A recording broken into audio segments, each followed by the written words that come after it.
बोलो। नमस्ते, नमस्कार, प्रणाम। हम है भोजपुरी गायक धनंजय धड़कन, आप सबके दिल के धड़कन। और आप लोगों के बता देवल चाहता नहीं कि हमार भाई दीपक राज के एक चैनल कंपनी है, कंपनी के नाम है दीप म्यूजिक। और वो कंपनी से बहुत ही अच्छा वीडियो आ रहा बा, तो आप लोग वो कंपनी के सब्सक्राइब करी, ढेर सारा प्यार आशीर्वाद दी, ताकि ऊपर जितना भी कलाकार के वीडियो चढ़ता वगैरह के सुनी, अच्छा लगे तो शेयर करी, लाइक करी, कमेंट करी, ढेर सारा प्यार आशीर्वाद दी। और यूट्यूब पे जाई दीप म्यूजिक चैनल के सब्सक्राइब करी, ढेर सारा प्यार आशीर्वाद दी। और देखिए हमने क्या आज आल बनी अम्बे फार्म हाउस में शूट कर रहा बनी, तो ये लोकेशन बताओ अम्बे फार्म हाउस के। देखिए वहाँ पर शूट चल रहा है, यहाँ पे देखिए अभी शूट चल रहा है। और हम लोग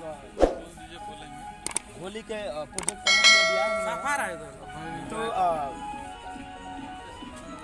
हम चाहेंगे इसके बारे में बोल दो कि आप उस चैनल को सब्सक्राइब करें, दीप म्यूजिक को। आप बहुत ही जल्द आप देश प्रेमी और बहुत ही जल्द कंपनी से भी गाने आने वाला है। और मेरे साथ अभी हैं देश प्रेमी 2।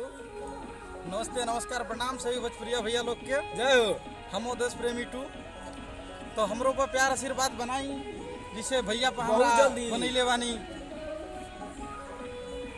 मार्केट में उभरता हुआ कलाकार है, बहुत ही अच्छा गा रहे हैं, तो आप लोग इनको सुनिए, ढेर सारा प्यार आशीर्वाद दिए। एकदम टकाटक इनका गाना जा रहा है दीप म्यूजिक से, तो आप लोग सुनिए, ढेर सारा प्यार आशीर्वाद दीजिए और लाइक सब्सक्राइब करते रहिए।